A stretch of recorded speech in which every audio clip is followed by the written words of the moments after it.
ဒီဇက်လန်းကတော့ရှေးခေတ်တရုတ်ပြည်ကငင်းချင်းထောင်ကြားဆိုတဲ့နေရာလေးမှာအစာပြုခဲ့တာပါအဲ့ဒီထောင်ကြားမှာတရိษံတွေကလူတွေလိုပဲနေထိုင်ကြပါတယ်ဇက်လန်းရဲ့အဓိကဇက်ကောင်ကတော့ပန်ဒါဝက်ဝံကြီးတစ်ကောင်ပေါ့သူကသူ့ရဲ့ငန်းအထေကိုခောက်ဆွဲဆိုင်လေးမှာကူညီလက်ကင်ပေးနေရပေမဲ့သူ့ရဲ့အိမ်မက်ကတကယ်တော့ဂျိနန်းတော်ကြီးမှာနေတဲ့အမြတ်ပြင်းငါးဘော်လို့ခေါ်တဲ့ကွန်ဖူးပညာရှင်ကြီးနေတဲ့အထူတိုက်ခိုက်ဖို့ပဲအဲ့ဒီအမြတ်ပြင်းငါးဘော်ကဘသူတွေလဲဆိုတော့ဂျာမမြောက်ကျိုးချာငွေပွေးဓာခုတ်ကောင်လို့ပေါ့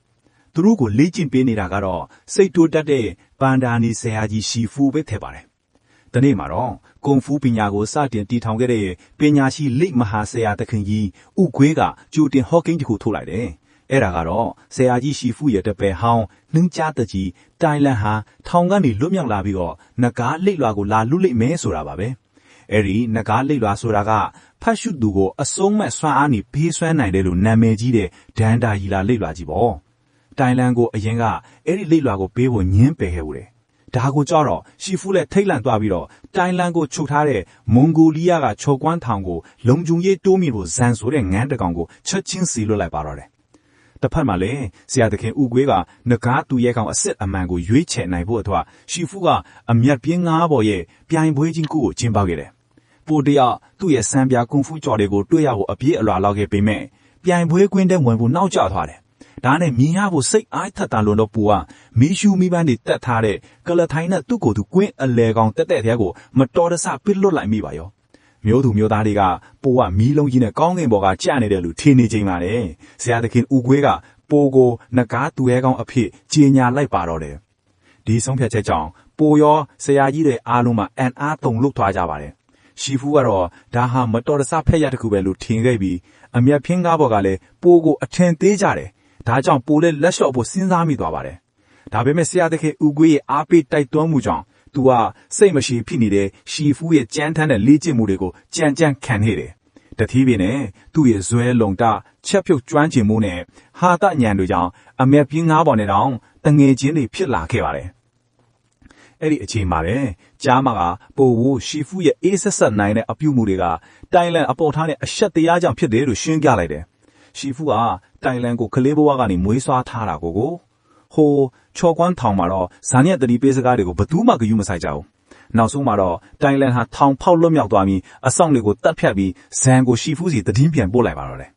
ရှီဖူကဆရာသခင်ဦးကွေးကိုဒီတည်င်းကိုပြောတဲ့အခါဆရာသခင်ဦးကွေးကရှီဖူကိုပိုဟာနဂါးသူရဲကောင်းဆိုလာယုံကြည်ပေးပါလို့ခတိတောင်းတယ်နော်မတ်ပွန်လေးတွေအဖေဝိညာဉ်ဘုံကိုတက်ကြွသွားပါတော့တယ်ရှီဖူကပိုနဲ့အမျက်ပြင်းကားပေါ်ကိုတိုင်လန်လွတ်မြောက်လာပြီးဖြစ်ပြီးပိုကပေါ်သူ့ကိုတားဆီးနိုင်မဲ့တအိုးတည်းဖြစ်တယ်ဆိုတာပြောလိုက်ပါတယ်ဒီလိုဂရိကြီးမားလာတဲ့တာဝန်ကြီးနဲ့ဆရာသခင်ဦးကွေးရဲ့တည်ဆိုးမှုကြောင့်ထိတ်လန့်သွားတဲ့ပိုဟာထော်တေးကိုကြိုးစားခဲ့တယ်ဒါပေမဲ့ရှီဖူကသူ့ကိုတားလိုက်တယ်နောက်ဆုံးမှာတော့ပိုတယောက်စိတ်တက်ကြနေတဲ့ရှီဖူကိုဝန်ခံခိုင်းလိုက်တယ်ခမညာကျွန်တော်ကိုနဂါးသူရဲကောင်းဖိအောင်လိုချင်လို့တပြိုင်ထမ်းမစုမယ်ဒီစကားကိုကြားမကကြားတော့နီးတိုင်လန်ကိုတိတ်တိတ်ဆက်သွားတားဆီးဖို့အမျက်ပြင်းငါးဘော်ကိုဦးဆောင်ထွတ်သွားခဲ့ပါတယ်။ဒီချိန်ထဲမှာပဲရှီဖူကပိုဟာအစားအစာနဲ့များခေါ်ရင်မယုံနိုင်တဲ့တော့ကာယစွမ်းအည်တွေလုတ်ပြနိုင်တဲ့ချိုးတာသွားတွေ့တယ်။ဒါနဲ့ရှီဖူကအဲ့ဒီအချက်တွေကိုအခြေခံပြီးစမ်းထင်တဲ့ကွန်ဖူးပုံစံတစ်ခုနဲ့ပို့ကိုအောင်မြင်စွာလေ့ကျင့်ပေးနိုင်ခဲ့ပါတယ်။ဟိုမှာတော့အမျက်ပြင်းငါးဘော်ကတိုင်လန်နဲ့ထိုက်တိုက်တွေ့ဆုံပြီးတိုက်ခိုက်ကြတယ်။ဒါပေမဲ့နောက်ဆုံးမှာတော့တိုင်လန်ကကြိုးကြာကိုကတ်လွဲပြီးအားလုံးကိုအကျိုးပိတ်လက်ကွာနဲ့အနှမ်းယူလိုက်ပါတယ်။ကြိုးကြာကပဲကြံတဲ့လူတွေကိုတဲပြီးနန်းတော်ကိုပြန်လာခဲ့တယ်။ရှီဖူကတော့ပိုကနဂါးလိတ်လွာကိုလက်ခံယူရမည်အသင်ဖက်သွားပြီလို့ဆုံးဖြတ်လိုက်ပါတော့တယ်။ဒါပေမဲ့ပိုကလိတ်လွာကိုဖွင့်လိုက်တဲ့အခါအထဲမှာဘာမှမပါပဲဗလာချင်းနေတဲ့မင်းရဲ့အရိုက်ကိုပဲပြန်မြင်ရတော့လိတ်လွာမှာဘာမှစွမ်းအားမရှိဘူးဆိုတာယုံကြည်သွားပါတယ်။ရှီဖူကပိုနဲ့အမျက်ပင်ငါးဘော်ကိုထောင်ကြားကလူတွေကိုရွှေ့ပြောင်းခိုင်းပြီးသူ့တယောက်တည်းတိုင်လန်ကိုရင်ဆိုင်မှုကြံစည်ခဲ့တယ်။စိတ်သက်သည်အကြီးမဲ့ကြနေတဲ့ပိုကိုသူ့အဖေမစ္စတာပင်းကနှိတ်သိပ်ပြောဆိုရဲသူ့ရဲ့လေးဝတ်ဟိုင်းရည်မှာဘာမှလေးဝတ်ချက်မရှိဘူး။တကယ်တော့အရာအားလုံးဟာကိုယ့်ရဲ့ယုံကြည်မှုနဲ့ပဲအထူးတလဲထစ်လာတာလို့ရှင်းပြလိုက်ပါတယ်။အဲ့ဒီအချိန်မှာပဲပိုဟာလိတ်လော်ရဲ့တကစ်အသေးပဲကိုသဘောပေါက်ပြီးရှီဖူကိုကုညီဖို့အမြန်ဆုံးပြန်ပေးသွားပါတယ်။ဂျိန်နန်းတော်မှာတော့တိုင်လန်ကရှီဖူကိုအပြင်းထန်တိုက်ခိုက်အနိုင်ယူပြီးလိတ်လွာကိုရှာတွေ့ခဲ့တယ်။ဒါပေမဲ့လိတ်လွာကပိုစီမာလေးပိုကလိတ်လွာနဲ့အတူရောက်ရှိလာပြီးသူတို့နှစ်ယောက်ရဲ့အဆုံးဖြတ်တိုက်ခိုက်ပွဲကြီးစတင်လိုက်ပါတော့တယ်။ပိုကတိုင်လန်ကိုအန်အားတင်းစလောက်တဲ့ပရိုင်ဖတ်တစ်ယောက်ဖြစ်လာပြီးသူ့ရဲ့ထူးဆန်းတဲ့နားလေခတ်တဲ့တိုက်ခိုက်မှုတွေနဲ့တိုင်လန်ကိုအတော်လေးဒုက္ခပေးနိုင်ခဲ့ပါတယ်။ နောက်ဆုံးမှာတော့တိုင်လန်ကလိတ်လွာကိုလူယူနိုင်ခဲ့ပေမဲ့အထဲမှာဗလာစာမင်းကိုနားမလည်နိုင်ပဲဒေါ်တတိကြီးနဲ့ပိုကိုပြန်တိုက်ခိုက်တယ်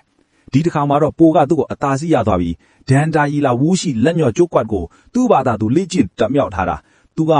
တိုင်လန်ကိုဝိညာဉ်ပုံစီပို့ဆောင်လိုက်ပါတယ်ဒီနောက်မှာတော့ပိုဟာတောင်ကြားတစ်ခုလုံးရဲ့ဂုံယူလေးစားမှုကိုခံရပြီးပြန်လဲတက်တာနေတဲ့ဆရာကြီးရှိဖူးနဲ့အတူအေးအေးဆေးဆေးအနားယူနေပါသည်